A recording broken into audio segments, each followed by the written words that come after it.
bonjour. Bienvenue.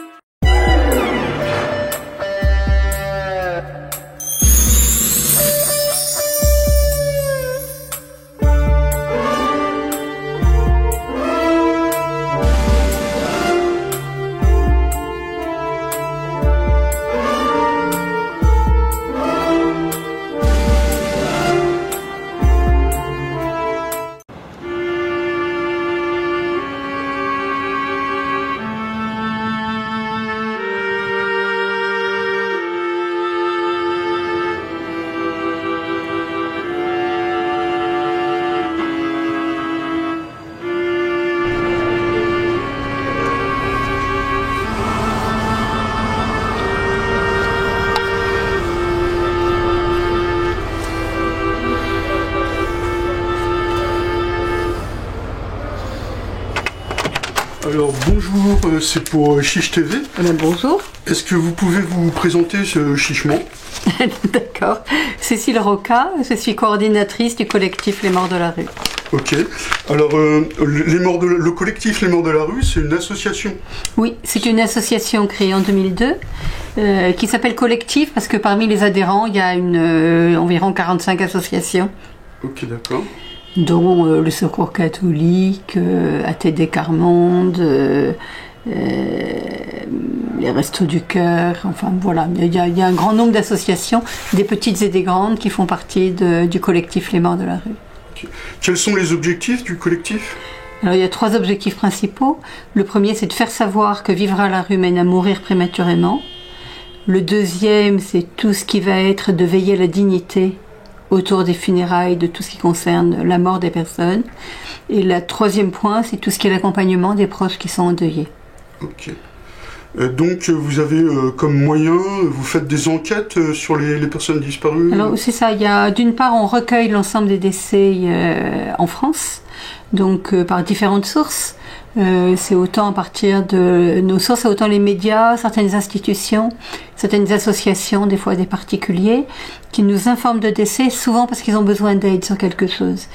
Et ensuite, dans un deuxième temps, on fait un travail d'enquête pour mieux comprendre le parcours de vie des personnes, quelquefois les causes des décès, et on essaye d'être davantage exhaustif. Parce qu'une étude a été faite il y a quelques années qui nous disait qu'on avait appris environ 17% des décès. C'est-à-dire que les chiffres qu'on a par an, qui sont entre 500 et 600, seraient à multiplier par au moins 5 pour s'approcher de la réalité. Okay. Quelles sont les principales causes de décès On va dire on peut diviser en 3 tiers. Un tiers qu'on ne sait pas du tout, on n'arrive pas à avoir d'informations. Un tiers qui sont des morts violentes et un tiers qui sont de maladies. Okay. Voilà, c'est-à-dire que la moitié des décès connus sont de morts violentes. Okay. Après, vous faites une sorte de recensement sur les cas qui sont portés à votre connaissance?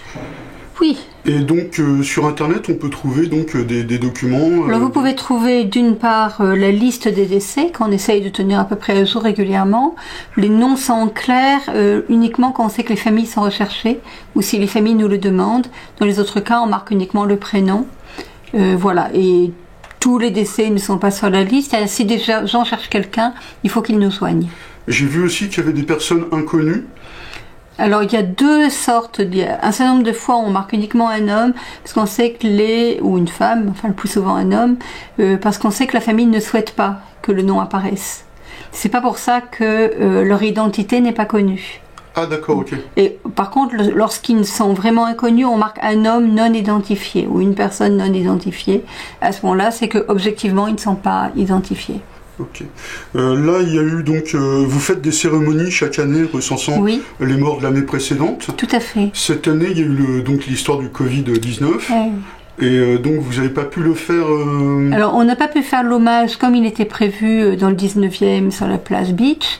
Et on a un peu très rapidement, puisque c'était 2 semaines avant l'hommage, on a recueilli la lecture des noms sur internet auprès de 200 personnes différentes qui ont lu les noms des personnes avec lesquelles on a fait un montage et qui sont publiées sur la chaîne YouTube du collectif. Ok, d'accord.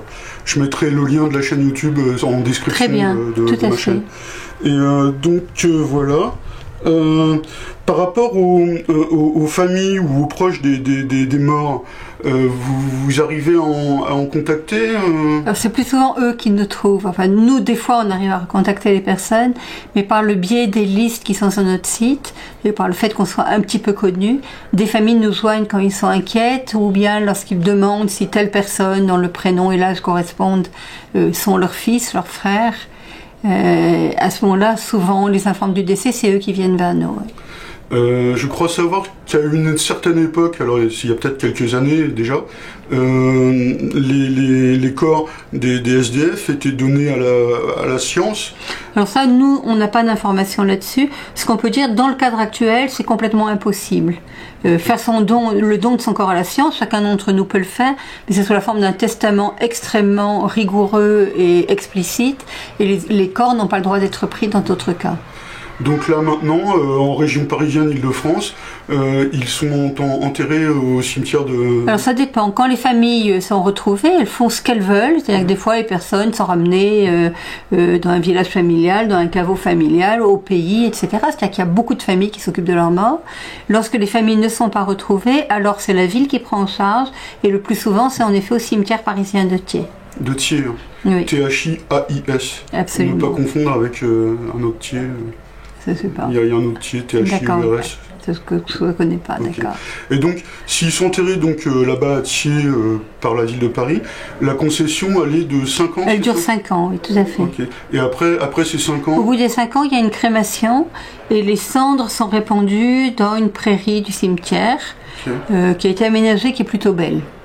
On va dire que ça reste un lieu de mémoire digne. Ok.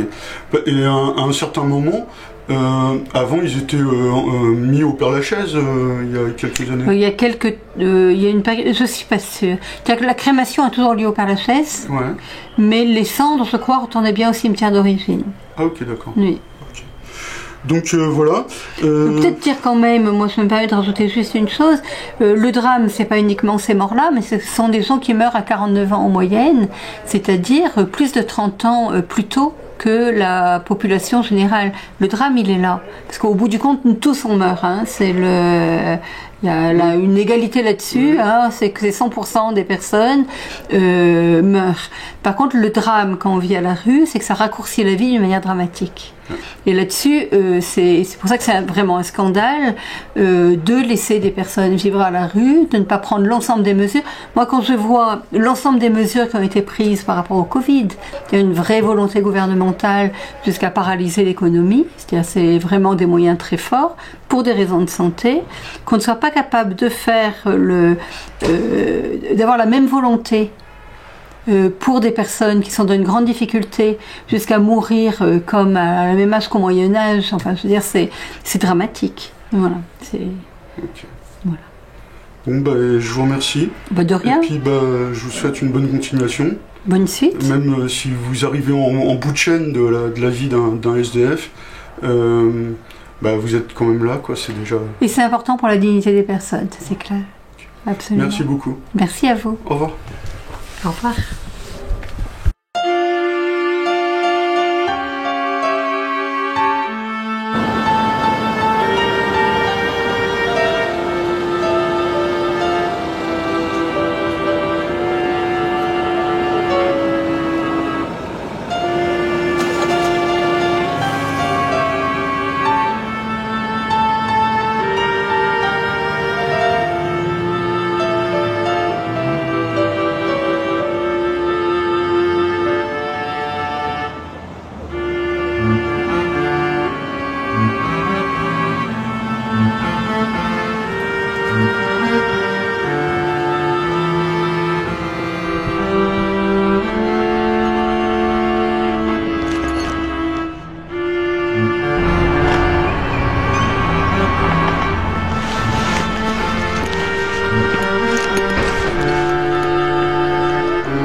Ça aurait été pour un renseignement.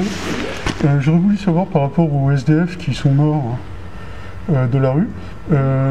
Où est-ce que je peux trouver la liste de ces gens-là? Alors là, je ne pourrais pas du tout vous dire. La liste, je ne pourrais pas vous dire. Vraiment, on n'a pas du tout de liste. Après, c'est pas dit que les personnes viennent ici. S'ils sont morts au niveau de l'hôpital, ils peuvent être mis à l'hôpital. Là, je ne pourrais pas du tout. On n'a pas de listing, non.